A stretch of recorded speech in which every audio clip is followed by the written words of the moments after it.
Good morning, Bula Vinaka, Maori, Talofalafa, Halo, Maloilele, and a very warm welcome to the Pacific Green Entrepreneurs Network virtual launch event today. I am Rishika Goundar, GGGI Associate for the Pacific Green Entrepreneurs Network program, and it is my great pleasure to be the mistress of ceremony for today's event. Before we move into the program outline, let us look at some of the housekeeping details. This session will be recorded and we would be sharing the recording after the session later this afternoon. To ask a question, please type it in the chat box. And in order to keep on time, if we are not able to address all your questions, we will summarize these questions and the answers and share it with the participants later. And should you face technical issues, you may contact qha.park@gggi.org. So now let us look at the program outline.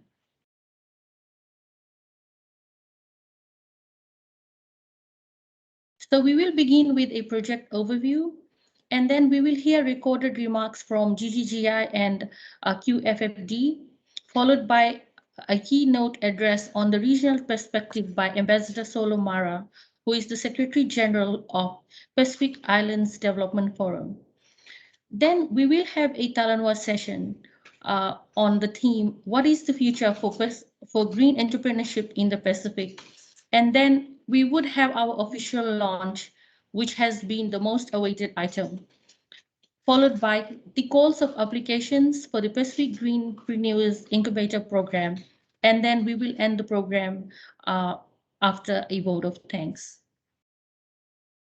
So now let us watch a video clip from inspiring entrepreneurs from 6 Pacific Island countries on the topic, what does green entrepreneurship mean to you?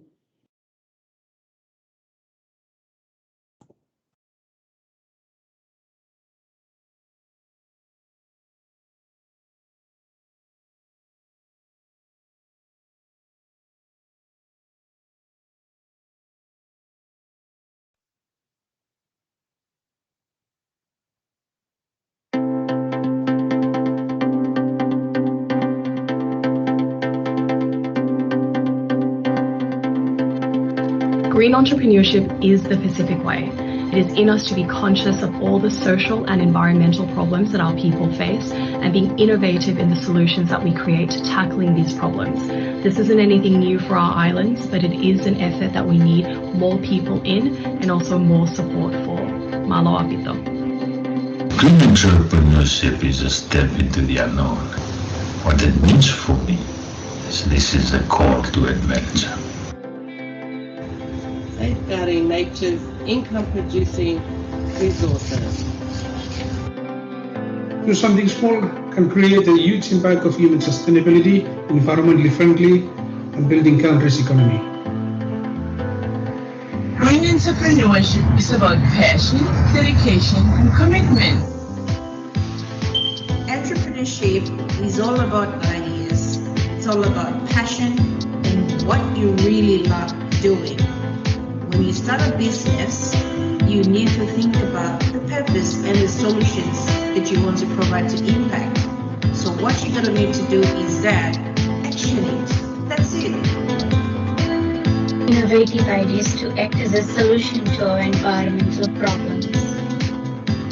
Green entrepreneurship to me is the ability to create or improve great and innovative ideas that has a net positive effect on the natural environment, and at the same time it is financially sustainable. Green entrepreneurship to me is understanding what our local problems are and coming up with passion-driven ideas and solutions to help lift and rejuvenate our local communities. Green entrepreneurship is about turning your passion into action as an entrepreneur through the creation of innovative business solutions that have a positive social and environmental impact on our communities, our future generations, and the world as a whole.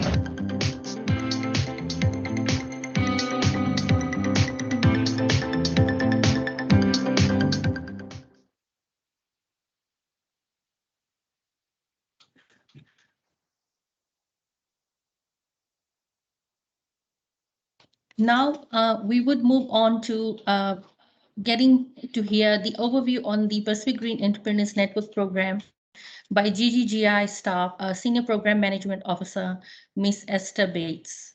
Over to you, Esther. Thanks, Rashika, and a very good morning to everyone who is joining us here, all our guests and our speakers, and thank you for making the time to join us today for this event. I'm just going to provide a very brief overview of the Pacific Green Entrepreneurs Network project at the moment before we proceed to remarks from our partners and keynote speaker, as Rashika mentioned. So in the interest of time, we won't pause for questions at the end of this session, but if you could keep your questions, and we'll have a Q&A session after the official launch. Moving along, there are three major components of the PGEN project. So the first two we are branding as the Pacific Greenpreneurs programs, the incubator and accelerator programs. And we also have the entrepreneurship ecosystem. So it's a 3-year project that we are running across the region in 6 countries and funded by the Qatar Fund for Development. We are aiming to focus on green and inclusive jobs, in particular for women and youth. And we're really looking to work with entrepreneurs to build up the private sector in the Pacific in order to enable Pacific solutions to the Pacific challenges that we face in this region. And just moving along, I'll mention a little bit more about the entrepreneurship ecosystem. Oh, sorry, nope.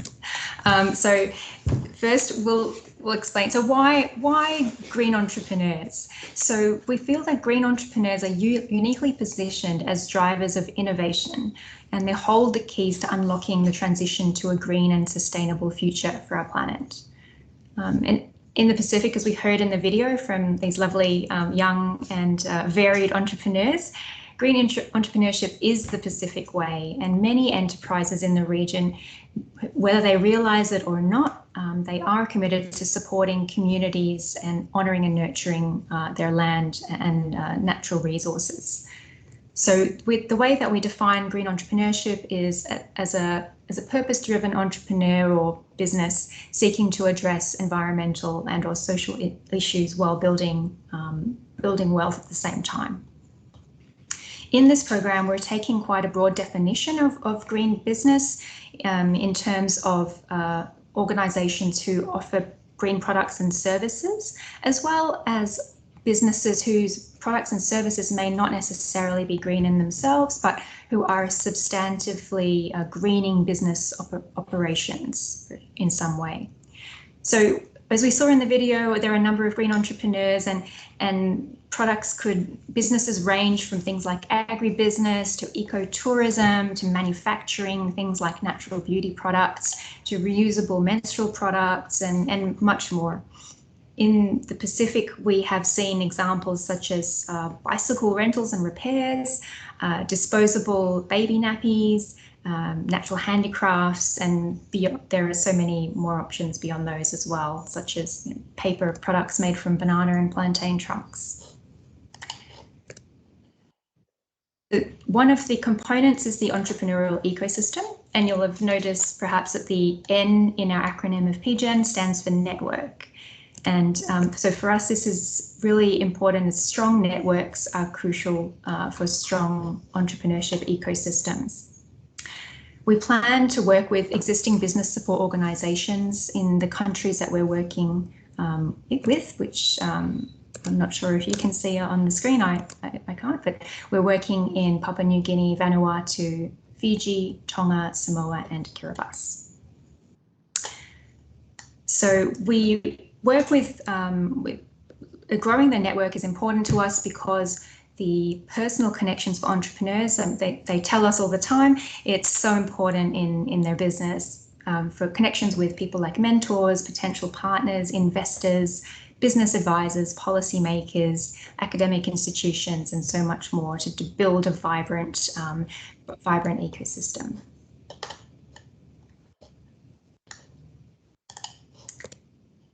I'm also having trouble with the slides not moving.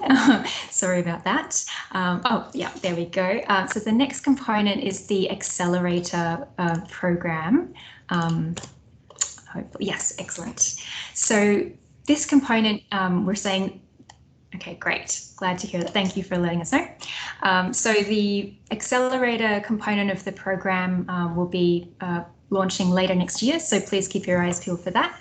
In this aspect of the program, we will be looking to target a small number of what we consider growth stage enterprises.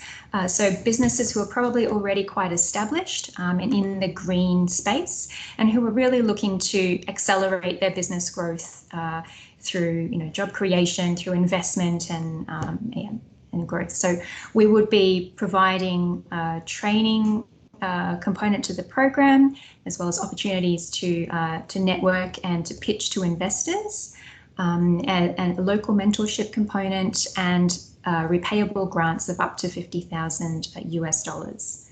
So please keep your eyes peeled for that. This will be coming later in the program. And the third component of the program is the incubator program. So here, this is what we're also going to be launching a little bit later on in the program today. So it'll probably be the first visible thing of PGEN that you will see. We are looking to support approximately 120 entrepreneurs entrepreneurs and enterprises per year throughout this 3-year program, across the 6 countries that we will be working with. And this will be through a blended training program, which I will speak about a little bit more later, with a local mentorship component. And at the end of that training program, there will be a business pitch competition where the winning teams will be awarded up to $5,000 US in seed grants to really get their businesses growing. So the target for these for this incubator program is more early stage entrepreneurs, so businesses who are already established in the green business space. However, they're probably quite new. They maybe have a product that's in the market, but at a very at a low level, and through some sort of business training and support, they'll be able to. We hope they'll be able to grow quickly. So on the next slide, just a little bit more detail on the incubator structure. So the way that the training will run will be through a mix of online webinars and in-person training. So we plan to kick off with in-person workshops in most of the countries apart where COVID restrictions allow, and carry on with weekly webinars around the Lean Startup Canvas methodology, which some people may be aware of. We will have weekly assignments to help businesses, help entrepreneurs to kind of work through the training material and put it into practice for them. And alongside them, we'll be looking for mentors, local mentors who can give business advice and help them to sort of take on board the most useful aspects of the training in the particular aspects. And we also have a coaching component to the program as well. So with that, I will, that's just broadly the overview of the program. You'll hear from me a little bit later with more details on the program and who we're looking for to apply. But for now, I hand back to my colleague, Rashika. Thank you, Esther, for sharing the program overview. So now we would listen to recorded remarks from Dr. Frank Risperman, Global Green Growth Institute Director General.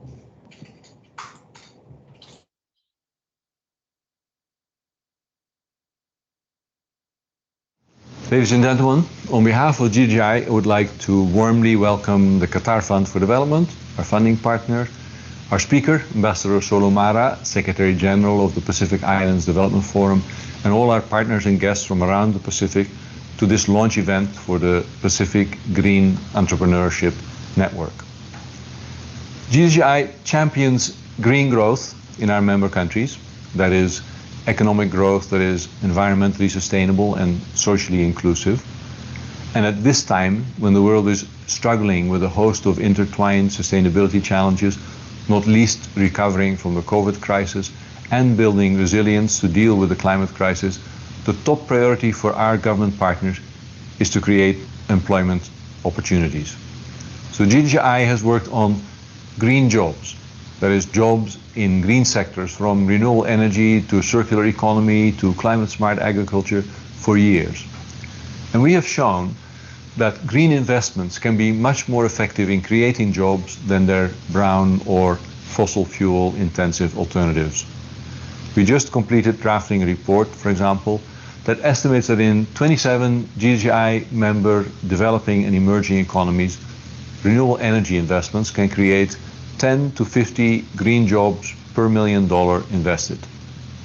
Investments in forestry related projects could generate an even higher 300 to 600 job years per $1 million invested.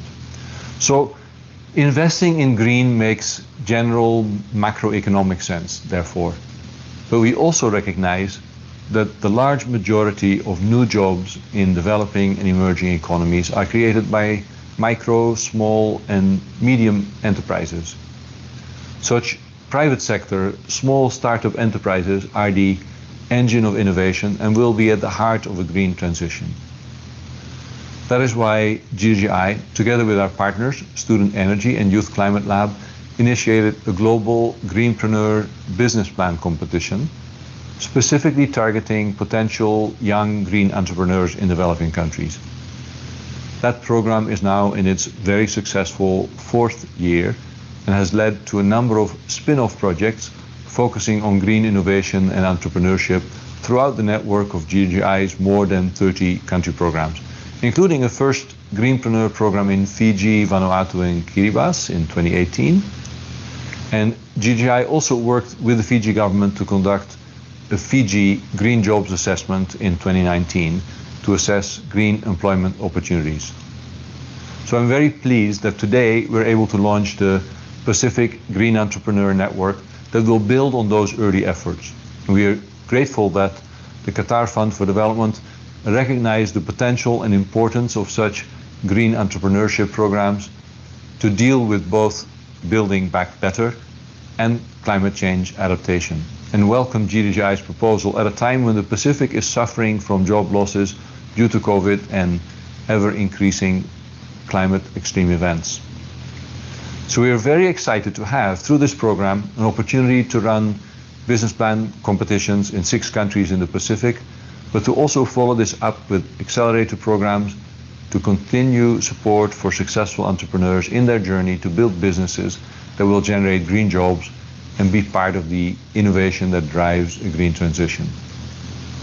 The final step in this program will be to provide financial resources for growth to the most promising small businesses at a stage when it's still hard or impossible to get access to commercial financing from banks or investments. GGGI is an intergovernmental organization. We recognize that governments play a critical role, but need to work closely with the private sector. Governments can set policies and provide public finance, but the bulk of the financing for the green transformation will have to come from the private sector. So that will also require many existing businesses to reflect on how they can green their operations, reduce their emissions, and contribute to sustainability more generally.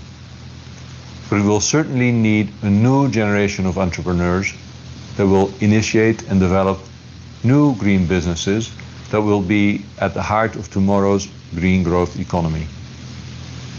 So through this Pacific Green Entrepreneurship Network, we look forward to working closely with our partners to support such a new generation of budding green entrepreneurs, to help them realize their dreams and jointly build a more sustainable future for us all. So let me end with a call to action to all people with the ideas and drive to start a green new business. Do apply to join the next Pacific Greenpreneur Business Plan competition. I thank you all and wish you a very successful launch event.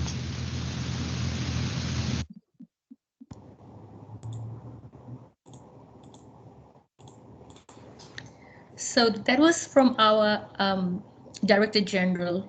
And now we would hear from our donors, Mr. Ali Aldabag, the Qatar Fund for Development's Deputy Director General for Planning.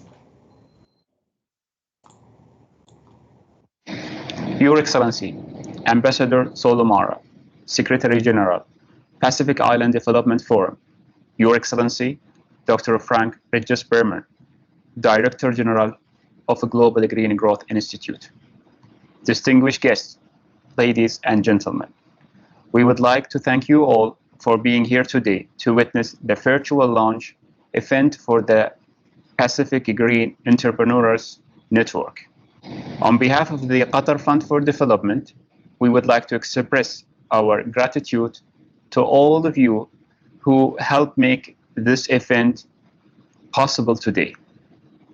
We are happy to be able to continue cementing our rewarding relationship with GGGI, as well as enhancing our relationship with the governments and people of Fiji, Kiribati, Papua New Guinea, Samoa, Tonga and Vanuatu. Climate change presents the single biggest threat to the Sustainable Development Goal worldwide, as it's widespread. Unprecedented impacts are a huge burden, particularly to the most vulnerable groups. Without urgent action, climate change impacts could push an additional 100 million people into poverty zone by 2030. Today, climate change, compounded by the COVID pandemic, presents not only an economic challenge, but an existential threat globally.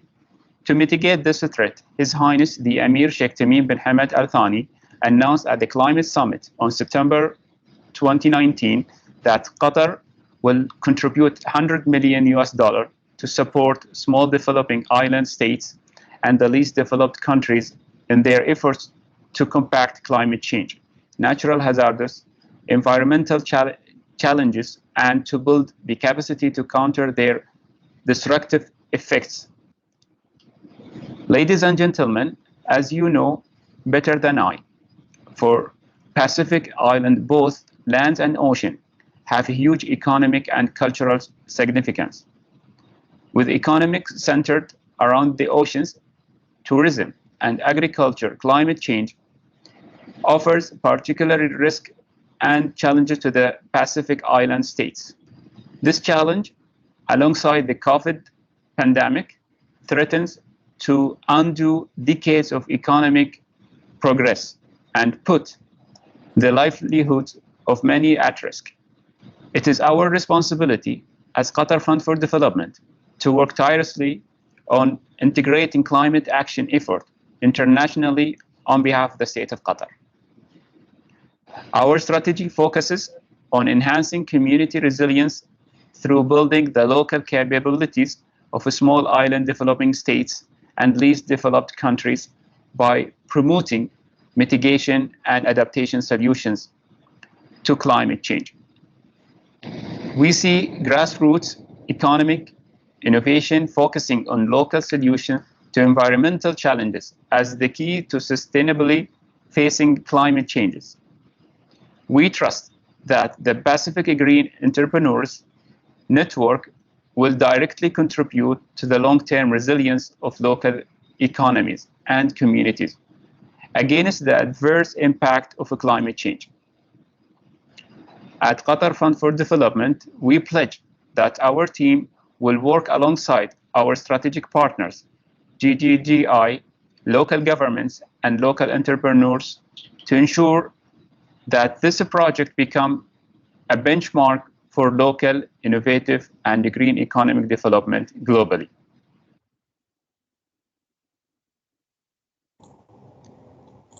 So that was remarks from our donor. And now we'll move on further into the program, and we will hear the recorded keynote address on the regional perspective by Ambassador Solomara, Secretary General of the Pacific Islands Development Forum.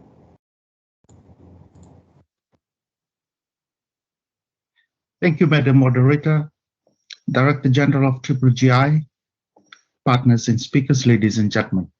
Ampulavinak and good morning to you all. On behalf of the Pacific Islands Development Forum, I'm delighted to be given this opportunity to make a few remarks at this event. The PIDF, as you all know, has a vision for a united, distinctive, and sustainable Pacific society that promotes green-blue Pacific economies through inclusive strategies, multi-stakeholder interaction, and genuine partnerships. In this regard, we are committed to supporting the GGGI on this new initiative, the Pacific Green Entrepreneurs Network Program, which is well aligned with PIDF's work in supporting our member states' transition to blue and green economies. Representing 12 Pacific Small Island developing states, the Pacific Islands Private Sector Organization, PIPSO, and the Pacific Island Association of NGOs, PIANGO, we are tasked to promote multi-sector approaches to finding alternative and innovative models of sustainable development for our people. One that balances economic growth with the protection of the environment and the equitable distribution of our resources. That is especially important now for us in the context of the COVID-19 pandemic, which has seen the downward spiral of economic growth in Pacific Small Island developing states because of our overdependence on tourism, remittances, and a small manufacturing base of export products and activities. This initiative, the PGEN, is one of the growing number of platforms that the PIDF is collaborating with the GGGI, all of which are designed to encourage member countries to adopt sustainable development methods. In 2019, both parties oversaw the compilation of a guide to green entrepreneurship for Fiji, Vanuatu, and Papua New Guinea, which supports green entrepreneurships and green jobs in the region with the provision of specific information on the requirements for starting a green business and its associated costs. This initiative also builds on the success of other collaborations like the Innovation and Entrepreneurship in the Pacific, which acknowledge that innovation in the Pacific has its own unique characteristics that is framed around social, communal, and cultural practices and aimed at delivering meaningful and impactful changes to livelihoods on the basis of indigenous cultural knowledge. PGEN is also an important pathway for women's economic empowerment because entrepreneurship has a multiplier effect on family well-being, poverty reduction, and sustainable economic growth. And women's entrepreneurship has been on the rise over the past 20 years in the Asia-Pacific region. Unfortunately, though, the barriers to starting and conducting business across many countries in the region is still significantly higher for women than for men. I also wish to take this opportunity to highlight some challenges that needed to be addressed in order to help the transition to sustainable green economies in the PCED's country. The first is institutional frameworks.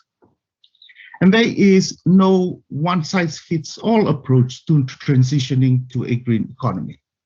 For one, a sustainable green economy requires local strategies with locally relevant policies that are based on the terrestrial and marine environment, social setups, and other locally based cultural practices. In many cases, greening can occur with tools and skills obtained from traditional knowledge. But to be successful, though, it requires to be scaled up using current technologies and data, thus needing some financial investment upfront, some political commitments, and a socially inclusive and participatory process. Pacific Island countries are also hampered by archaic legislations inherited from a post-colonial era that is myopic in its view of sustainable economic development. A regional assessment of various legislations and frameworks highlights the disconnect between political ambition for transitioning to green economies and existing pro-fossil fuel policies and legislation. And this was highlighted at the Talanoa sessions on the Pacific Decade for Sustainable Transport, which we hosted on the 13th of February 2020. Where the private sector participants highlighted that in order to decarbonize the shipping sector, for example, barriers and regulations must be simplified or even removed altogether. The creation of a sustainable transport sector, they reckoned, in the Pacific requires the balancing of consumer protection with the private sector's needs to secure a favorable return on their investment. The second challenge that I wish to highlight here is the economic value on natural capital, which is linked to price signals. As you all know, the price capital in terrestrial and marine ecosystems are essentials for life: food, air, water, shelter, energy, medicine, and clothing. And although vital, the economic values does not fully incorporate its social and environmental values and costs. This current model undervalues our nature-based resources, encourages overconsumption when it comes to fisheries products, for example, or unsustainable extraction when it comes to forests, minerals, and so on. An important component of green economic policies is therefore the reflection of the real social environmental costs into the pricing process, creating incentives for economic efficiencies to push forward the sustainable agenda. The third is the integration of economic and environmental indicators. Earlier, I had referenced a contextualized approach to demonstrate that the one-size-does-not-fit-all lesson is important in promoting green economies in the Pacific. When developing data-driven green economic policies, we must have indicators to capture the social, economic, and environmental context too. It is necessary to analyze natural capital and economic capital to identify sustainable development opportunities and threats in production and consumption patterns. The integration of environment and economic statistics provides a framework for monitoring the success of price signal policies, environmental regulations, and other green initiatives, simply because natural capital provides very little leeway for mistakes. In conclusion, the Pacific Green Entrepreneurs Network is a key building block initiative that will help us in the Pacific transitions to a clean, renewable, and inclusive green economic growth. It supports the growth of innovation, entrepreneurship, and green jobs in the private sector, and provides incubation and accelerator programs for green and sustainable business that are focused on contributing to climate and sustainable development goals in 6 Pacific Island countries: Fiji, Kiribati, Papua New Guinea, Samoa, Tonga, and Vanuatu. More importantly, the project will target women and youth-led enterprises, particularly those with a sustainable green business focus. We are therefore delighted to be part of this initiative and to contribute to this important event. And we wish GGGI, the project associates, and our various partners and individuals that will be part of this 3-year project the very best in their endeavors. Thank you for your attention.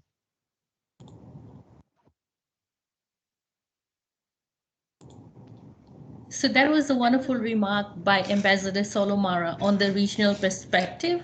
So moving on, I would now like to hand over to Daniel Munia-Smith, GGGI country representative for Fiji, Kiribati, Tonga and Vanuatu, who would be moderating the Talanoa session on what is the future for green entrepreneurship in the Pacific. Over to you, Daniel. Great. Thank you, Rashika. I hope everybody can see me. And thank you to all our speakers that just provided great words of encouragement to the initiative today and all our entrepreneurs that have joined us. So before I wanted to get started on our Talanoa, our discussion about what the future of green entrepreneurship is in the Pacific, what it means to everybody. And we gathered together a number of entrepreneurs, innovative people that are supporting green businesses in the region so that they can showcase their innovating and inspiring solutions in the Pacific region, so we can understand their experiences and the insights of the challenges and opportunities faced by entrepreneurs in the region, particularly those with green business ideas, and also to start a dialogue to strengthen awareness of green entrepreneurship and explore the role of a regional network in supporting the development of green entrepreneurship ecosystem. So without further ado, allow me to introduce our first panel member. This is Ken Katafono of Traceable. He's the managing director and an entrepreneur. So I'll hand it over to Ken to introduce himself and the work that he's doing in this space. Thanks, Daniel. And just checking if you can hear me okay. Yes. Right. Thanks again, Daniel, and Bulavinaka, everyone. Ken from Traceable. It's a pleasure to be invited to this event, and congratulations, GGGI, on the launch. I have to admit that when we were first approached to speak on green entrepreneurship, I actually didn't know what that was. I had to look it up. And so, interestingly, just looking up the definition of what it is and reflecting on Traceable's journey. So Traceable is essentially a data company. We specialize in digitalization and traceability, and we work primarily in the agriculture, fisheries spaces, and exploring other areas like forestry. And so, we started from a place where, so my wife and I, my wife Shauna and I started the company. We started from a place where we were interested in using our skills, our experiences in addressing some of the challenges that were coming out of the fisheries sector. We both came from fisheries. I have a tech background, and we were looking at transparency and sustainability in that space. And traceability seemed like a good place to start because nobody was doing it, and markets were kind of demanding traceability. And so, long story short, we're very passionate about things that are important to us in the Pacific, about the land, about the sea, about our people.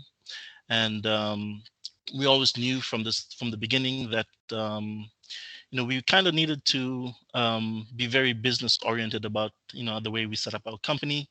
We also realized that impact, you really can't sustain impact without having having a viable business behind it. We've seen many projects that have come and gone that haven't left a lot of impact.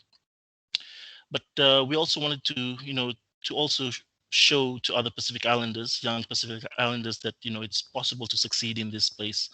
It's possible to succeed when you're working with technology, when you're working with the resource sector, and you're looking at things like sustainability and transparency. And through our work over the last 4 years, we've definitely shown successes. We've seen and some very small impacts. Our tools have tracked over 60,000 fish caught in Fiji waters and exported out into the world. We've tracked over 600 tons of fresh fruit and vegetables that are exported out of Fiji in probably just over a year. We are also building the biggest digital agriculture platform in the Pacific, working with our partners across multiple countries in the Pacific Islands. We have registered over 9,000 farmers on our platform. And we're looking at developing services and products around that'll support the agriculture growth in the Pacific. And we've done a lot of innovative work in terms of using emerging technologies and how it can be applied in the Pacific. We're also advocated for digitalization and traceability. And so all this great stuff comes with challenges. For us, being new entrepreneurs, we neither of us had run a business before, and so we were starting from that perspective. We believe in failing fast and failing often, failing forward, so that we can learn from those lessons and pick us up along the way. We also find that the business environment is quite challenging. It took us 7 weeks to register our company. It took us many months to register a business account. So the business environment could be a lot better. And the third challenge really is around looking at your solutions or the challenges that you're working on in a more holistic view, because these challenges they're not in a vacuum. They are in a very dynamic environment, and it's important to see that and to be able to see what's really influencing the challenges, and how your solutions can not just work on a national level, but think regionally as well, think internationally. Be brave enough to think of your solution as something that could impact the world, and not just your island in the Pacific. Yeah, and great idea for a regional network. One of the best things that we've done as entrepreneurs was to join entrepreneurial networks, and to be able to to ask questions, to feed off everyone's experiences and challenges. and to know that there's a cohort of people that are facing the same challenges that you're facing, and that there are ways to succeed through that. Thanks very much, Daniel. I'll probably leave it at that. Great, thank you, Ken, for that. Very interesting. Glad, I think you probably have a better understanding of what green entrepreneurship is now, and probably realize you've already been kind of working in that space. Appreciate you highlighting the importance of delivering impact. Inspirational example, the work that Traceable is doing, the entrepreneurial work in a sector, ICT, tech, that sometimes people assume, it has to be outsourced to other regions. So that's a great example, and highlighting as well, valuable, highlighting some of the challenges that are experienced when starting up a business in the region, and of course highlighting the value of sharing knowledge with other entrepreneurs in the region. It's very helpful, and I'm sure we'll hear more of that from our other presenters. And before I hand it over to our next panelist, just a reminder that if participants have questions related to Ken's statements, remarks, or just the Pacific Green Entrepreneur Program in general, please feel free to add those in the chat room. With that, I will now hand it over to Vani Nades from Emstret Holding Limited. She's the founder and CEO based in Papua New Guinea. So over to you, Vani. Thank you, Daniel. Good morning through, and good morning to everyone. And I want to take this opportunity to say congratulations to GGI, and we very much really excited to be part of this panel to discuss how we can be able to create an ecosystem to enable our entrepreneurs across the Pacific and also in PNG as well. So I'm Vani Nades, and I'm the founder and CEO for Emstret Holdings. Our core business is around technology, which we are an internet service provider in Papua New Guinea. And in that, we look at innovative ideas on how we can be able to go out to rural villages and enable the farmers and the communities around leveraging on technology and bringing the access to the rural villages. And that's what we have been focusing on for the last 8 years. And in that space, we also actually, for the last 3 years, we've opened up a co-working hub, which is the Emstret Space. It's a space for entrepreneurs that we have actually created an ecosystem, and not knowing that, we are also in the green area as well, helping our entrepreneurs who are also in the farming space. So with Emstret Space, it's an inclusive, innovative ecosystem for entrepreneurs, and in that we're very diverse with our membership in the hub as well. They're also, farming, designs, fashion, tech, and all these things. So what we are providing in the hub is that what can we bring into the hub so that we can be able to create that entrepreneurial resources to help them, enable themselves, help them grow, connect to people so that they can be able to continue to sustain their business. So that is one of the spaces that we have been really leveraging off in terms of, finding out what are the challenges, what are the difficulties that, our entrepreneurs face so that we can be able to create a solution and help them grow from where they are at to now. And it's been really exciting because we've seen success in the hub. We bring in partnerships that we want to, bring in the hub so that our entrepreneurs around PNG and of course in the main cities, especially, to leverage on those resources and see where we can be able to bring in. So recently we've building our pool of mentors. And, as an entrepreneur, we need this mentorship. We need this business coach for somebody to tell us that, oh, perhaps this is the way you should look into business. Maybe you should look into this to tell us, what are the areas that we need to do? And if we need to actually be ready for investment, like investment ready, what are the things that you really need to look into in terms of due diligence of your business to get that investment? So these are the things that we are slowly, bringing into the hub. And it's very great to see what GGI is doing because it is much related to what we're doing in the hub in PNG at the moment in a small scale, but our aim is to push the national content. And how can we do that? And we can do it through collaborations and partnerships that we bring in the hub to grow this further into the other regions. Papua New Guinea is big. We have 22 provinces. So how can we also leverage on technology so that we can do events virtually, provide this evidence, all these things that we have to do in the hub so that everyone have that access to technology and ensuring that the resources are provided to help themselves as well. So in that space, within the 3 years, COVID came, challenges are really huge, and it also delays our activities that we want to do in the hub as well, in the sense of, incubation programs, mentorship programs, having a one-on-one chat, mentorships, business coach.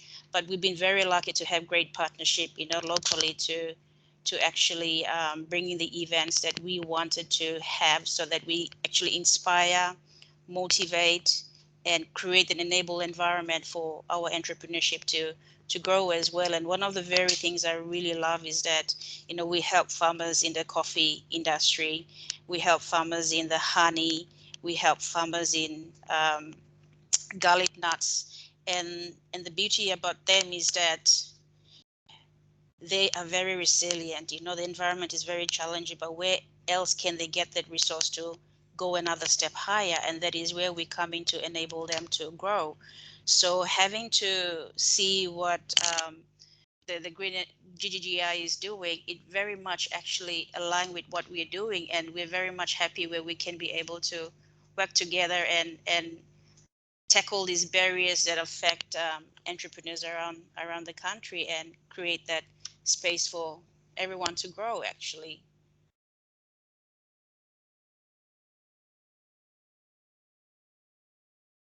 Great.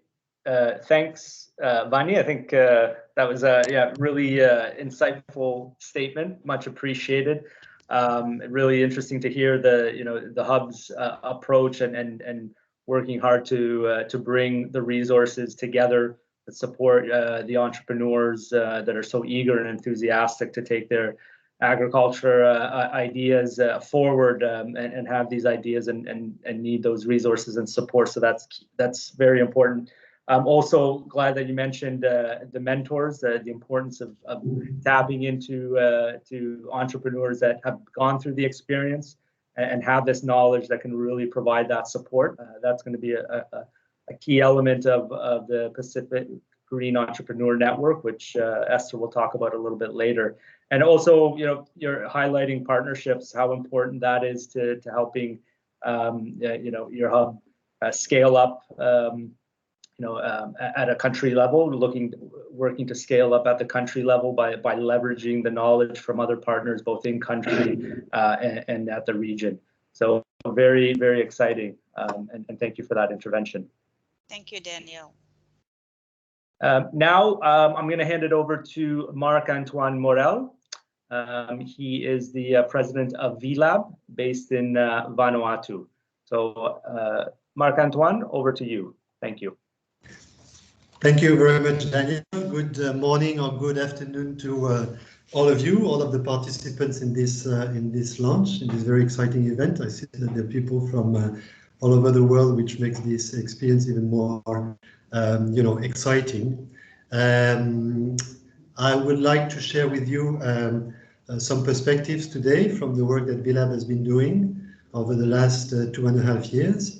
As you mentioned, Daniel, VLab is a business and idea incubator that was launched in Vanuatu in 2019. And as I've mentioned, VLab is both a business and idea incubator, and I would like to insist today on the importance that we attach to this to the concept of idea, of creation, of innovation. Because I believe that there is no green entrepreneurship without creativity. Originally, VLab was only established as a business incubator, so providing mainly support such as training and coaching to private organizations. But I think we came to realize that not all ideas can or should materialize into businesses, and as a consequence, VLab has expanded the scope of its support to other types of organizations like charitable association, foundations, community project, etc., etc. So why have we made that change, and why are we giving so much focus and attention on creativity and innovation? Well, I think, and our experience shows that really creative thinking is at the heart of any development process and is really the cornerstone of innovation. Creativity allows, solutions to be developed, problems to be solved. It opens horizons. It nurtures imagination and allows you to think outside the box. And this is something that we've really seen, supporting all those people over the last 2.5 years, is that creativity is really at the heart of what we're trying to achieve. I think creative thinking in the context of this project becomes all the more relevant when one tries to address emerging and new challenges such as climate change, global crisis, pandemics, etc., etc.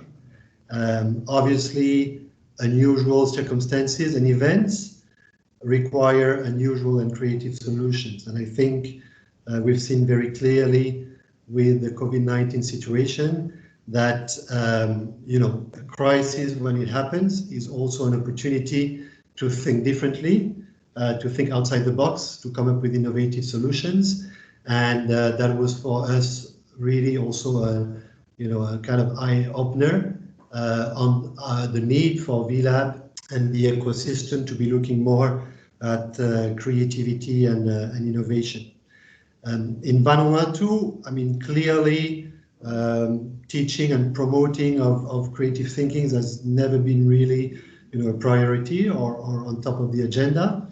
And I think you see that in particular in schools, where clearly students are kind of being told what to say, are being told what to do, and without being provided much space for creativity and innovation. There is no incentive systems, reward systems really in Vanuatu to encourage people to think creatively.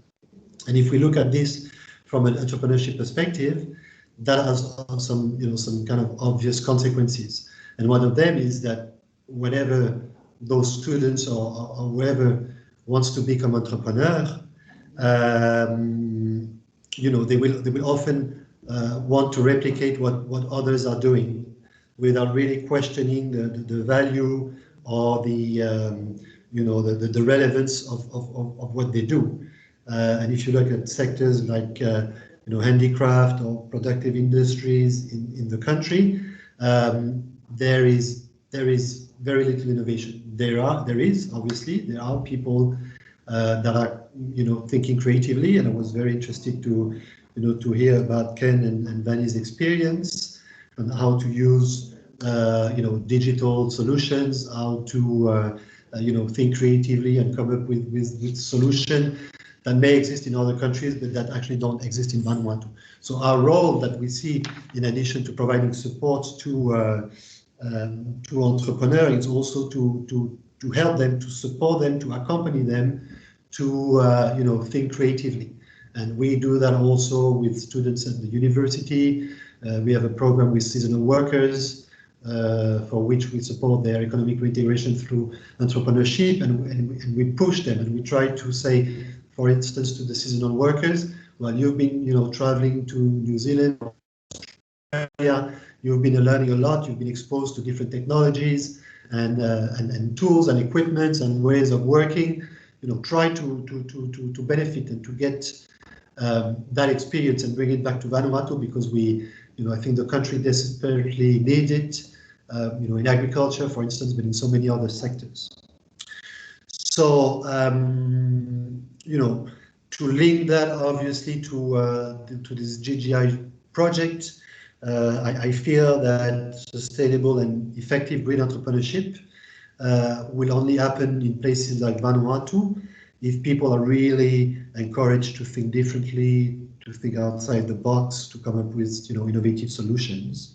And I believe that it is the responsibility of anyone launching such projects such programs in the world, particularly in the Pacific region, to promote that sense of creativity. And it's my hope and my belief that that this new and exciting program that is being launched today, and congratulations for this, will really place innovation and creativity at the heart of its approach.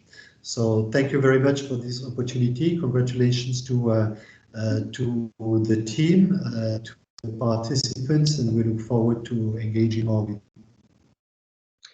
Thank you very much, Marc-Antoine. And I think it should be noted that Marc-Antoine, you were involved in GGGI's initial work in the Pacific on greenpreneurship, so our Pacific Greenpreneur work that kind of a bit of a pilot for what we're doing now, and that was back in 2018. So very happy to have you back in the fold and contributing and sharing your experience. I think that's really that's great to see, and really interesting to see VLab's approach, particularly how it's grown and the scope, expanding that scope to include other potential entrepreneurs just outside of the traditional quote unquote traditional business sector, so including communities, NGOs, schools, seasonal workers, and also the focus on creative thinking, to really kind of looking at how do we get to that entrepreneurial environment, really maybe taking a step back and planting the seeds through kind of creative thinking focus. So really planting the seeds early on for entrepreneurship and innovation that will grow, when there's that focus on critical thinking and thinking outside of the box. And also the tapping into the knowledge from outside, those in Vanuatu that have been outside and gained experience, the seasonal workers. What have they learned, being able to tap into that? I think that's a really exciting approach. So thank you. And now I believe I'm going to hand it over to our next panelist, which is Elizabeth Kite from aisle 676. She's the CEO and also an entrepreneur. So please, Elizabeth, take it away. Thank you for the introductions, Daniel. Malo lele, everyone. Again, congratulations to GGI on the launch of this very much needed platform for the Pacific. As mentioned, my name is Elizabeth Kite. I'm joining in from the Kingdom of Tonga, where I run a non-government organization called Take the Lead that focuses on leadership development. And just last year, I launched my green business called Aisle 676 that looks to empower women and youth economically. I'm very pleased to be here, and especially in the presence of my fellow speakers today, which I'm learning a great deal from each of you with your very valuable sharings. Everyone before me has touched on points that I agree with, and so for the matter of time, I will keep my part brief. But for me, when I looked to start Aisle 676, it was a priority of mine from day one to ensure that it would be a business that not only added social value, but it also was environmentally conscious. So given my experience working within the youth development sector and running an NGO prior to my business, this type of work exposed me to the many social and environmental challenges that we face here in Tonga and the Pacific. And it's this exposure that actually inspired me to dig deeper and see how I can better my effort in helping address social problems that we face. And it was through this and with the advice of a mentor that I began looking at how business enterprises tackle these issues, which I've come to find to be more effective. That's just in my own humble opinion, as they are more sustainable over other venture models like NGOs. And I know this because I run an NGO, as previously mentioned. But my main reason for this is because businesses are financially independent, which I believe is an essential for any effort that is established to help our people moving forward. So since the beginning of COVID-19, national and regional issues, I think we can all see have been further amplified and felt. One of those being the increasing effects of climate change. Just last year, to example, around February and March, I think we'll all remember at the very beginning of lockdowns and border closures, many of us in the Pacific were also faced with the potential of cyclones, which the frequency of these natural disasters have increased over the years. For the Pacific, we are faced with what it seems to be 2 pandemics. And so the need to begin creating more and converting how business is conducted in Tonga and Pacific-wide to be green is just simply vital for our survival.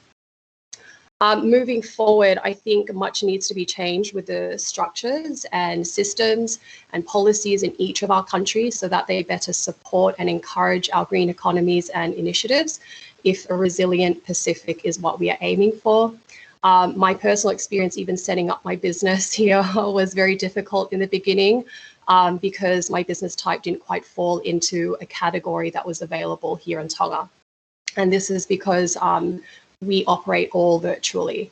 And that's a point that we make to try and keep our carbon footprint to the lowest if we are able to, while exporting most of our products. But I was blessed, though, that the team here at the Ministry of Trade and Economic Development and their CEO were very keen to assist me. They just lacked a few of the essentials to make it an easy process and accessible to others who may want to do the same thing as me. So this poor infrastructure is a barrier that can make things very intimidating for other women and youth. But I hope it doesn't discourage them, from pursuing the establishment of their green efforts. I believe the creation of this platform here at PGEN has come very timely. Like the keynote speaker Solomara mentioned, PGEN will be a very helpful and will be a key building block for green entrepreneurship in the region.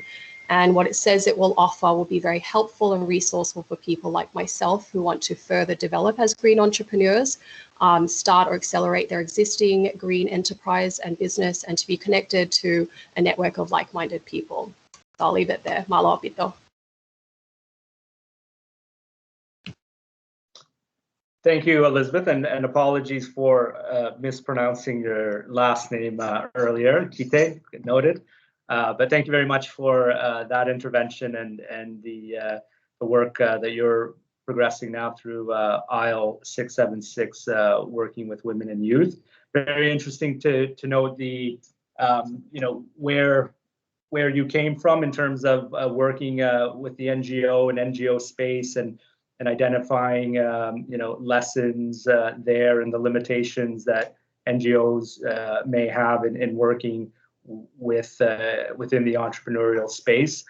So that's really interesting to note, as were the challenges of setting up and operating in Tonga in a sector that is yet to be, hasn't yet been necessarily codified, or it's just not there yet. So how the challenges of kind of operating in that space are very interesting as, entrepreneurs, bring in new ideas and want to set up businesses and work and deliver services and goods don't fall within traditional sectors. So that's a lot to learn and take from that. And of course, the some of the core infrastructure challenges that you face, and I'm sure are also something that our other entrepreneurs have experienced. So thank you for that, Elizabeth. And finally, I'm going to hand it over to Vaitulea Alatina Ioelu, apologies. He is the CEO of the Samoa Business Hub, and he is supporting other businesses, providing that backstopping support. So we'll hand it over to Vaitulea and hear his intervention, which will be the last before we open it up to questions. Take it away, please. Thank you. Oh, are we missing Vaitulea? Just give us a moment. We'll see if we can track him down.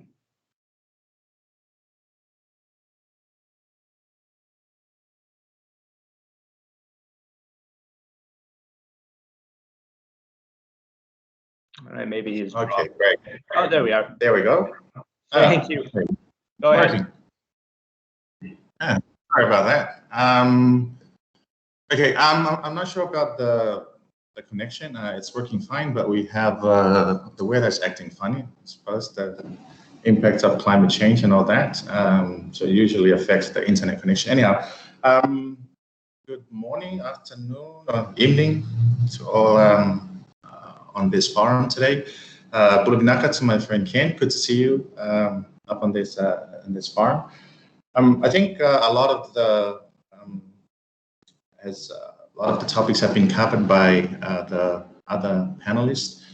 I'll just follow the list of questions that was given, and I think similar to Ken, I have to look up what green entrepreneur is all about when I was first contacted.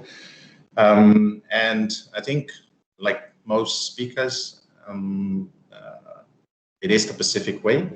But before I dive into that, I would like to congratulate GGGI for the launch of this program. And I think, like everyone else, I agree that it is timely. And looking at it, I think it should be the way that we do businesses.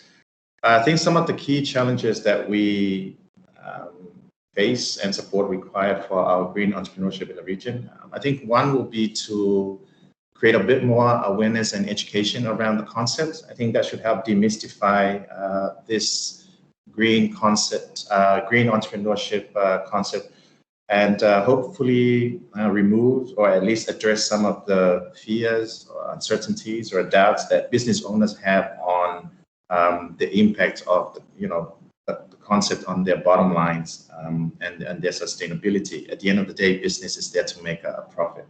But it also helps existing business owners to at least review or refine their processes and current business plans, and help new businesses better identify their strategic directions and the processes and resources that they need, and also what their business targets will be. I think one of the key challenges with our green entrepreneurs is, I think having that advice on what needs to change is great, but having access to the resources needed to implement those can be a challenge. So having the access to not only the equipment, but also the capital investment, better funding support to implement these changes. But I do also think very key to people taking on green entrepreneurship is there's a lack of research into what are the alternatives if people should decide to go or businesses decide to go this direction. What I would like to see change, again, like I said, a more united front to deliver awareness on the green entrepreneurship. And by united front, I mean from all government and private sector, and also the development partners in this space to help provide a better an understanding of what the concept is. We need to have a bit more comprehensive entrepreneurship program that is specific oriented based on the resources that we have, the resource we need, the infrastructures and our knowledge and skills, availability and capacities. But we also need to have more effective and meaningful partnerships, public-private partnership. Having a network is great in terms of knowledge sharings and building networks if we want to realize the benefits of green entrepreneurship. But you also have to be mindful that having a network requires a body to manage that, and that body will be the key to ensuring that such network thrives or problematic. I'll leave it there, and we'll share a bit more during our Q&A. Thank you.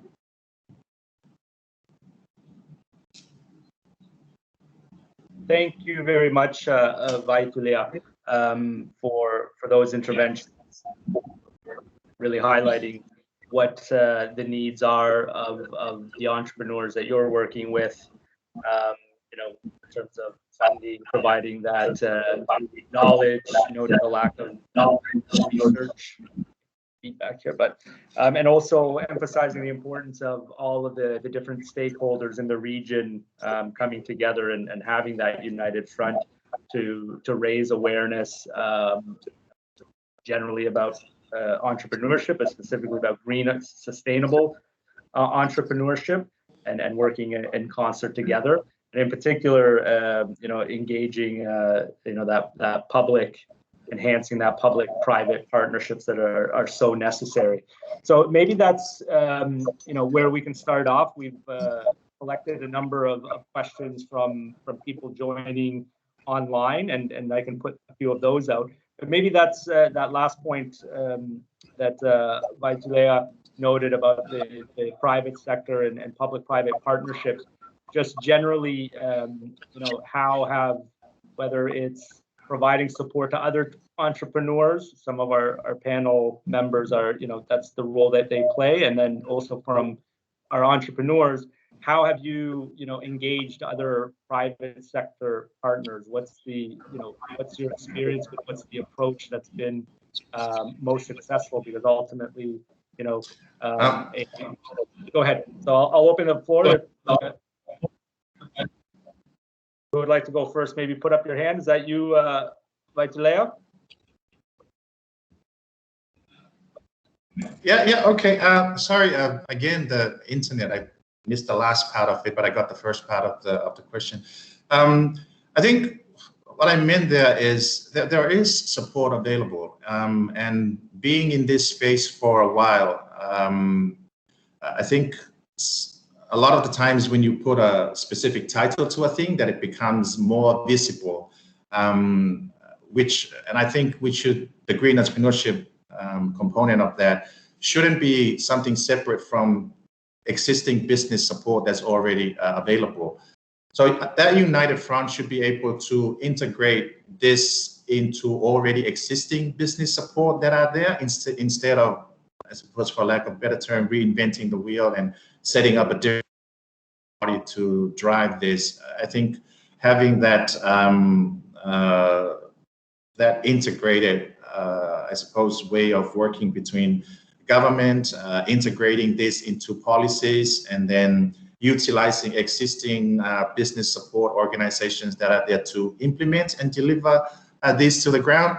I think it helps people understand better that it's one thing, rather than if it's set up as a different body. Businesses tend to have this, okay, is this part of the same business development support that I'm getting? How do I bring that into this? Whereas if you just, I think that's one of the things I meant is utilizing existing business support organizations to deliver that kind of support to our businesses. Yeah, I think that's a really good point. There are a lot of different mechanisms out there and supporting, so it's connecting those and bringing those together, so we're all aware of each other and what we're doing and what are the synergies in the different areas that we're supporting. Marc-Antoine, over to you. Thank you, Daniel. I mean, one of the key lessons that we've learned, I think, in providing support over the years to a number of young entrepreneurs is that beyond the training and beyond the coaching that they will receive, what they value the most is the connections that we can provide. And, starting an entrepreneurial journey in Vanuatu is very complicated for, a whole bunch of reasons, but in particular because you tend to work in complete isolation without having access to the banking sector, without having access to mentor, without having access to anyone. And undertaking that journey on your own is extremely complicated. And the feedback that we receive from our incubees is that connecting element is the most important one. I'm saying that because obviously connecting those entrepreneurs with the private sector is absolutely key. So we in Vanuatu, we work very, very closely with the private sector in different forms and the different modalities. We have some private sector organizations that are actually funding our programs. We have private organizations that are partnering with us to deliver courses. We have, private organizations that are working with us to, as mentors. So that connection is absolutely key, and is probably the most valuable thing that we've identified in our programs. Thank you. Thanks, Marc-Antoine, and yeah, I think on building those connections, the engaging mentors that are already successful in the private sector is something as a key component of the network, and Esther's going to be touching upon that shortly. I just want to switch gears just a little bit, and we've had a few questions related to ICT and the technology.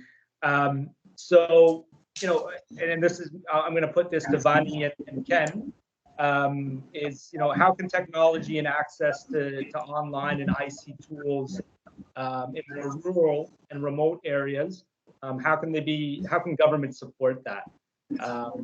Yeah, I put that to you, kind of, because we are working and we want to engage, a range of stakeholders and many that are in rural communities. So, what are the methods that government can potentially help, or entrepreneurs to engage these stakeholders? Thank you, Daniel. That's a really good question. For myself, I see technology as an enabler. And being as a local ISP in Papua New Guinea, it's a challenge as well, because I don't get much support from, things, but I do business to generate funding to put it back into my business. So I pushed my vision, which is connecting the unconnected, because they are pretty much left behind, and there's so much potential and there's so much talent.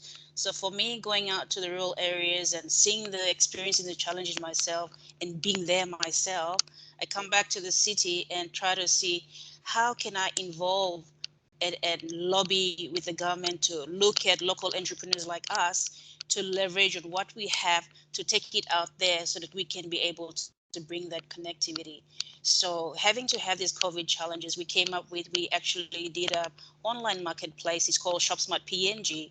And this is a platform that we are using with our internet connectivity outside to, tell the local entrepreneurs that, you have really good products and you can go online, have internet access, and your connection is not just yourself, but it's nationwide and it's global. How can we bring it out to global so that they can see your really great products that you can be able to export or sell to any interested buyers who want to be on that? And the fact is that, digital banking has to go, because not every rural community have digital. They have banking, because requirements they have to meet is so hard that it makes it hard for them to have an access to bank. So how can we make that easier? So these are the solutions that we're already looking into in terms of digital banking. So when we take our connectivity out there, they have digital banking.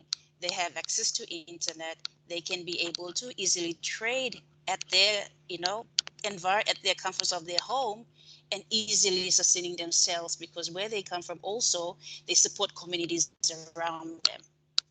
So how can we create an enabling environment for them? So what we do in our space in terms of technology is that, because there's no power to rural areas, we also bring in solar energy. Because our technology is that it needs continuous power. So we bring that, we set there, and that's the best solution. We set there solar power, and then we actually educate the locals out there. So this is how you can be able to use technology. We just have to bring the resource to them. They know how to get there. We just have to create that opening for them. And that will be the success. That's basically, if government is serious about having everybody connected, they need to work with local providers so that we all together bring that solution out to the rural areas. That's just my thought. No, that's great, Vani, and I think interesting on, linking to the larger initiatives that government in terms of renewable energy, solar. That's a way to align your entrepreneurial activities and efforts to increase access. So the linking those, that's interesting. Ken, over to you. Maybe some comments, thoughts from your side. Thanks, Daniel. Yeah, interesting question, and something that we grapple with in the agriculture sector, working across rural communities. So from an entrepreneurial perspective, an interesting challenge for us, because we have to craft solutions that can work in these types of environments. So we come up with innovative ways to do this. But from a government perspective, I think, if governments can start to reduce the barriers, can work with mobile network operators in increasing coverage, in reducing data rates, in making or perhaps subsidizing mobile phones, and being able to create that environment where folks in the rural sectors would be able to easily access useful services. And I think a lot of it comes back to governments having a digital strategy. What are they going to do with digital transformation, and pushing that forward. So that's just my thoughts on this. Thanks. Thanks, Ken. Yeah, that's also an interesting approach, and all the different entry points that technology in concert with public and private sector can really support greater access and moving efforts forward together. I want to put this question to Elizabeth that we have here, and anybody else if they have any thoughts, of course. But to Elizabeth first. We know that many youths are very passionate about addressing climate change, and how can young entrepreneurs harness that passion to start green businesses? Marlo, Daniel, I think just with youth specifically, they need to be unafraid to innovate and think outside of the box. Many young people in the Pacific, they're very incredible when it comes to finding solutions and innovating them. It's just they lack the resources and courage to implement their ideas. And so I think with platforms such as this, with PGEN, it'll be very encouraging for them to, be exposed to more individuals within this space, and will definitely inspire more young people, and especially girls, to action their passion of tackling issues such as climate change and finding creative and sustainable ways of addressing the problem.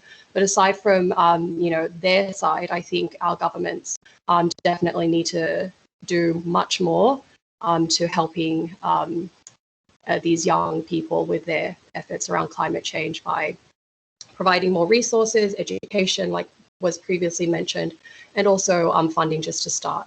But again, I think this is what PGEN is offering, which is a great start for young people. Marla. Great, thank you, Elizabeth. Yeah, I think that's keeping that at the core of what it is we're doing, providing opportunities and really motivating, or taking that enthusiasm and motivation and providing the guidance and the resources. So that is ultimately the mandate of the program, and having everyone's support to that end will ensure that we can provide that support to youth, young people. We have a lot of questions that and discussions that are happening on the chat room, which is great. I'm just going to close it off with one last question, and this is open to the panel, and this is with regards to COVID-19.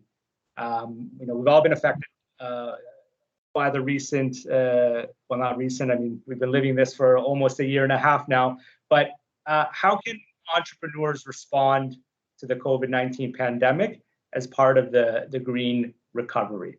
What can entrepreneurs contribute to national, regional recoveries in terms of COVID-19?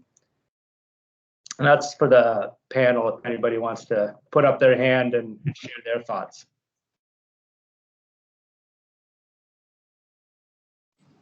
What approaches are your organizations, or how are you responding to COVID-19? Thank you, Daniel.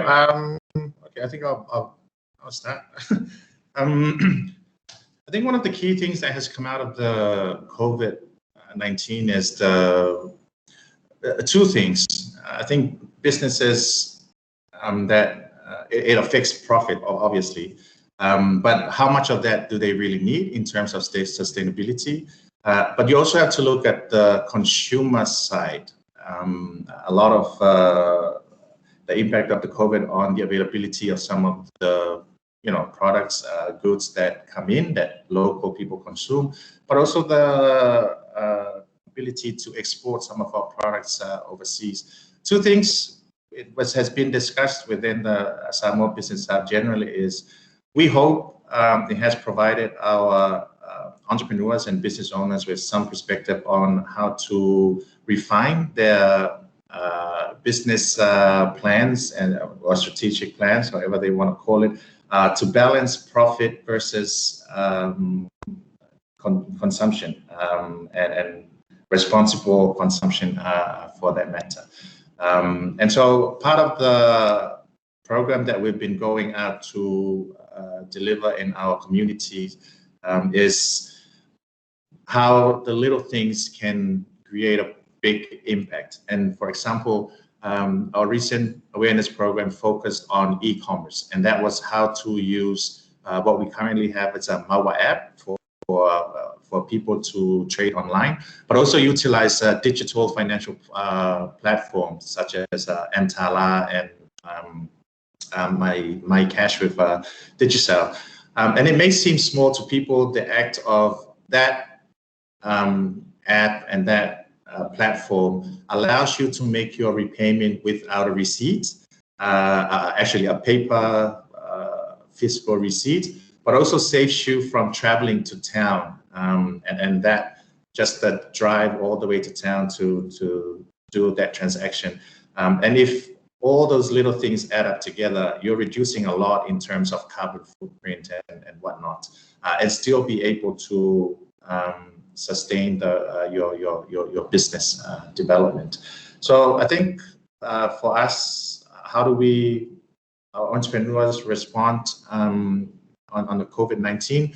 Of course, there will always be a need for more money, more capital in that regard. But for us, we hope that it has provided that perspective not only for business owners, but also for our general public. So I'll leave it there. Thank you. Thanks, Vaitulea. I think that's interesting, the focus on the little activities create a big impact in terms of the response and innovative ways to respond to COVID. Would anybody else like to just brief comments before I hand it over to Esther and Rashika for the final segment of today's program? Go ahead, Marc-Antoine. Thank you very much. Well, I think what we've seen, and I'll talk obviously about Vanuatu only, but what we've seen is both a very kind of strong resilience and adaptation to the COVID-19 on the part of entrepreneurs in the country, whether they're individual entrepreneurs, SMEs. There's been a sense of a need to adapt to the crisis, to use that opportunity to sometimes question what they're doing, and often also diversify their activities and their vision of their businesses. So while obviously it's been very complicated, and a lot of the young entrepreneurs that we've been supporting have been facing very tough challenges due to the crisis. I think, and as I said in my initial remarks, I think that crisis has also triggered a boost in creative thinking and innovation, and as a wake-up call that nothing is ever guaranteed, and that certainly in areas like tourism or any sector that was heavily impacted by COVID-19, there was a sense of need to look at people what they're doing and possibly diversify to have not to put up all their eggs in the same basket. So yes, it's been very complicated, and we've seen a lot of the small businesses that we've been supporting struggling. But on the other end, and that's where also what I was thinking about creativity and creative thinking is important. We have stepped up our efforts to talk to these people and say, okay, this is the situation. It happens, in 2020. It may happen again. How do you address that? How do you diversify? How do you navigate your way to find alternative solutions so that next time this thing happen, you're better equipped to face that particular challenge. Thanks, Marc-Antoine. Yeah, very interesting. I guess our entrepreneurs learning to adapt and diversify moving forward. Also, obviously it's had a lot of negative impacts, but trying to look at it, as an opportunity to think differently and approach a problem or a sector in a different way that makes the business or the work more resilient going forward. So very interesting. With that, folks, we've had great discussion and many questions that we haven't been able to get to that have been raised in the chat discussion. But we will make sure that in the summary, we note all the questions and the responses and all the feedback and exchange of knowledge that's been happening in the meeting chat room. And of course, we hope that participants that have asked questions can reach out to our panelists. I'm sure they'd love to carry on the conversation offline in this platform. But with that, I'll thank all of our 5 panelists for their time, their interventions, the knowledge that they've shared, the insights, and hopefully, these conversations will continue offline and certainly through the Pacific Green Entrepreneur Network. So with that, again, much thanks. I will now hand it back over to Rashika to take us forward through the rest of the program. Thank you again very much, panelists. Much appreciated.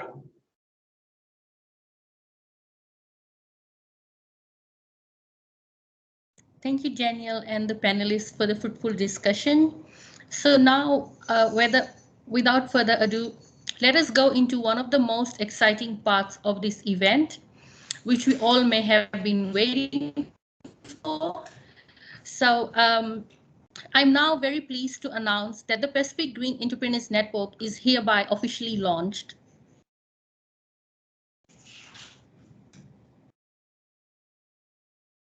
And now I'd like to hand it over to Ms. Esther Bates, who would take us through the next part of our program.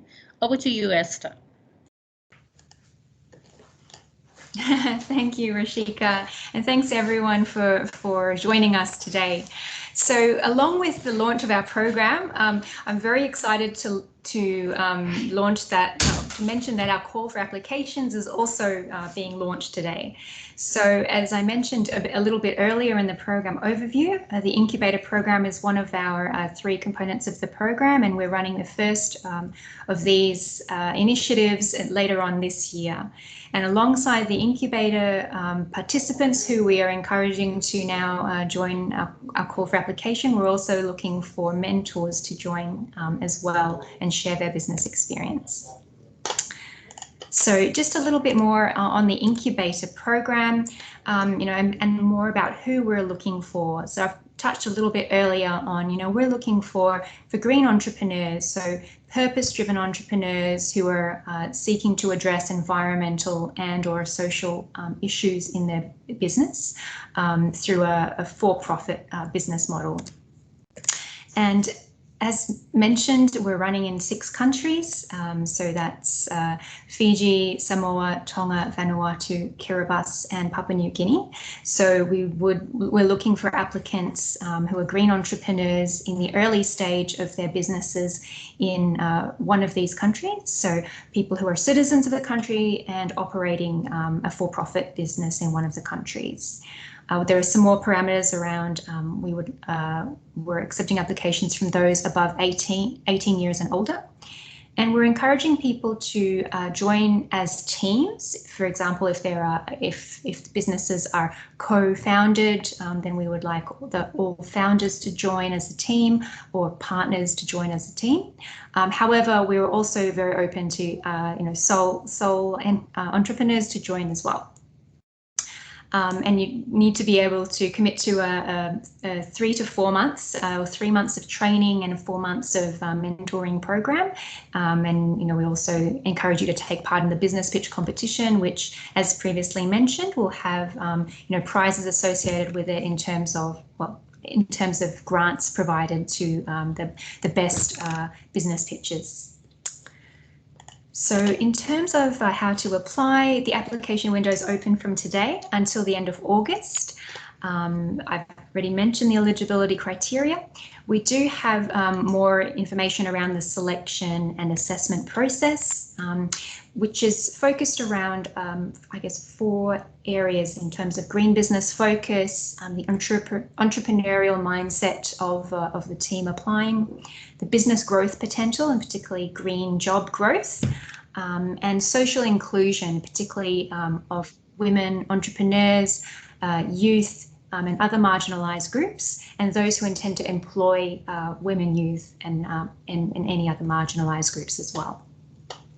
So we intend to notify people of the results certainly before the end of September, and the program would be starting from October. There are more details which we'll go to the website in a little bit later, but you can see that pacificgreenpreneurs.com website, which will have the details of how to apply. And moving on quickly to the mentorship program. So similarly, I think as mentioned previously, and it's come out through some of the panelist discussion as well, I think the mentorship is instrumental as part of any entrepreneur support program, and we feel it's a really key part of our Pacific Greenpreneur program. So we're looking for engaged, passionate, enthusiastic business people, and those with perhaps with experience in certain areas of aspects of business. If you don't necessarily have to be a green business yourself. I mean, that's fantastic if you are. However, it could also be that you've got a special sort of subject matter expertise. And we're looking for people who are willing to give their time and willing to sort of, I guess, grow and help others to grow and thrive, but also in the process are open to also learning from those that they're working with. So we think that there's definitely benefits to being a mentor as well. While we're seeing this as a voluntary program, but we think there's rewards in terms of access to the training that we'll be doing as well, increasing of visibility, developing your skills, and expanding horizons in terms of ideas and knowledge sharing, both within your country and the region and beyond as well. So just briefly moving on, so similarly, the application process is pretty much the same as for the incubator. We're launching the applications from today until the end of August.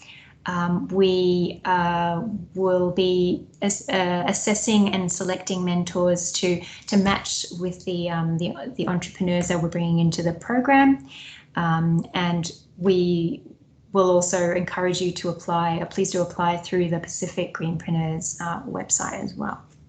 We will be providing some training and more details around expectations of mentors as well. So you don't have to have experience with that. Great, and then just moving on a bit more on the how to apply. So as mentioned, that will be through our website, which we are launching today and hopefully is alive and working well now. So you can see here on the screen, this is what it looks like. You can either apply as an applicant on the homepage. You can also go to the incubator page, and there's much more details about how to apply. Further down, you'll find more details on the selection processes and guidelines. We've also attached here the application forms, which must be done through Google Forms. And similarly with the mentor applications, they're open and you can find the details for that on the mentor page. So if you have, hopefully everything will be clear and accessible, but you know, if there are any issues, then please do reach out to myself or to Rishika, and we'd be very happy to guide you through the process.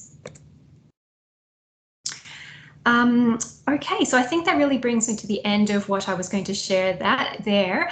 Then I know there maybe will be some questions regarding how to apply or the program, as we've kind of covered it pretty fast here.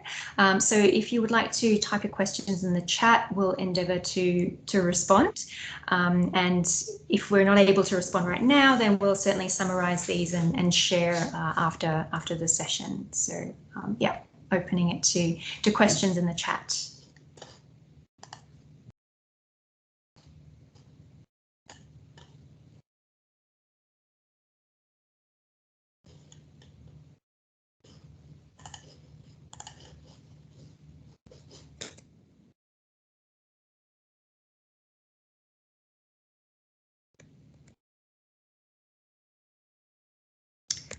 See here a question from James. Thanks for your question. Is it open to cooperatives as well? That's a good question. I think for us, the important thing is that it's for profit. So if the cooperative is set up as, you know, it's intending to make a profit, then certainly by all means. I think there might be some differences in countries and how that's sort of set up. But yeah, happy to take that offline as well if you've got any questions.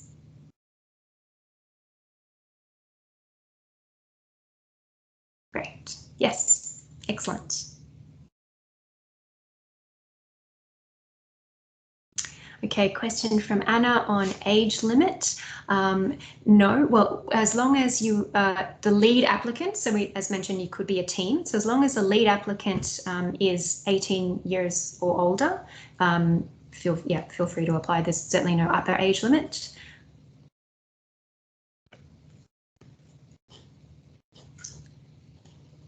Oops, sorry.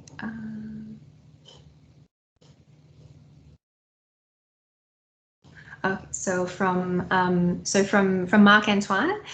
So yes, I think Marc Antoine, I certainly would like to be speaking with you and other and similar with other business support organisations and intermediaries, incubators in each of the countries.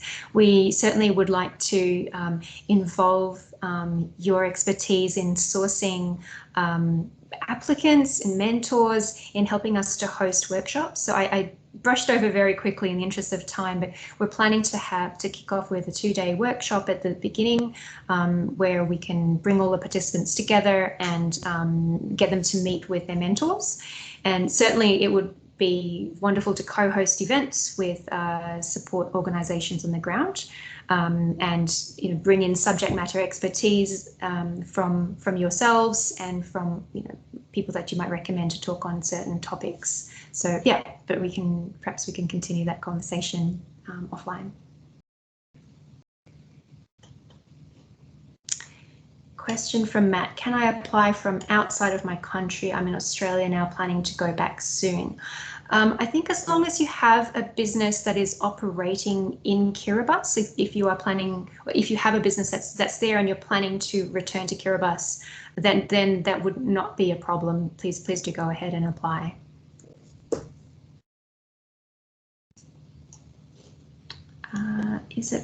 Question from Lidis.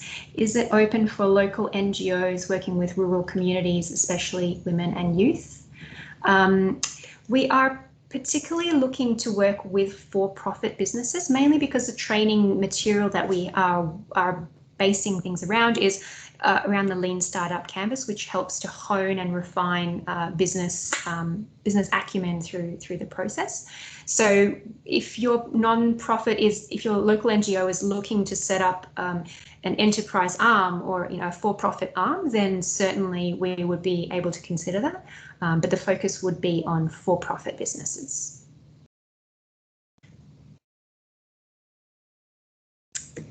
And from Ifiremi, is it open to startups? So I guess it depends on your definition of startups. We do certainly see this as being the incubator program as being supportive for early stage businesses. So we expect that businesses have already have some sort of prototype. They're perhaps established a little bit in the market, but they may be quite small. So they may not necessarily be formally registered, but they do already have some sort of operations. So we're not looking for someone with just a business idea, mostly because we have that green jobs and growth focus. So we feel like the best way that we could help is the green growth in the region is to focus on businesses who already have something that's established that we can then quickly help to escalate to a point of job creation and growth. I hope that's helpful. But it is a bit of a grey area, so certainly I would consider a startup as quite a spectrum.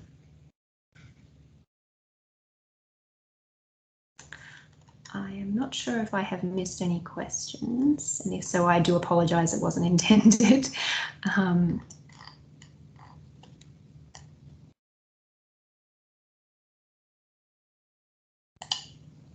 Great. Okay, well, okay, another comment, one from Susanna.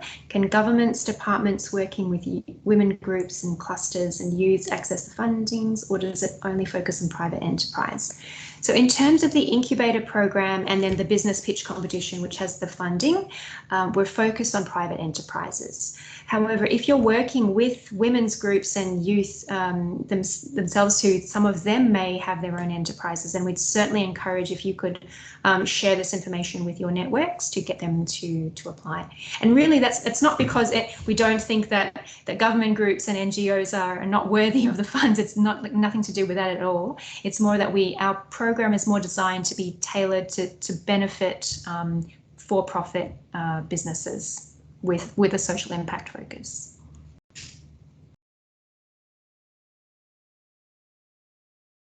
Okay, well, perhaps I don't see any further questions, so perhaps we might be able to wrap up there. Thank you so much for your time and staying around with us. I know it's been a bit of a long session, and I'll hand back to my colleague, Roshika. Thank you, Esther, for sharing the information on the Incubator and Mentor program, and also about our new Pacific Green Entrepreneurs Network website. And to the participants, thanks a lot for the questions. Taking note of time now, so we will move on to the vote of thanks. And on behalf of GGGI and the Pacific Green Entrepreneurs Network team, I would like to convey our sincere appreciation to the program donor, QFFD, the keynote speaker, panelists, inspiring entrepreneurs who have contributed towards the video clip, GGGI staff, all the stakeholders we have been liaising with lately to carry out our consultations, and not forgetting all the participants who have joined for our launch event today. Appreciated, and we continue to look forward to working with you all. Please note that the link to the event recording and the website will also be posted on our social media pages. And I would also be sending out emails with all other additional information regarding our program to those who have indicated that they would like to hear more information about our programs during when they fill in the registration forms. So in terms of the applications, all the information is also posted on our website. So on that note, we actively welcome all participants, and we hope that many of you would be who have attended this session today would be applying and would also be sharing this information with your networks as well.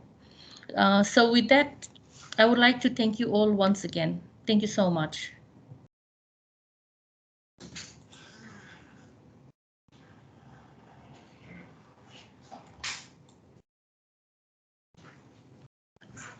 So this brings us to the end of our session, and I do hope that you all had a wonderful session, and you have captured a lot of important information, and the session has been useful to you all. Thank you so much.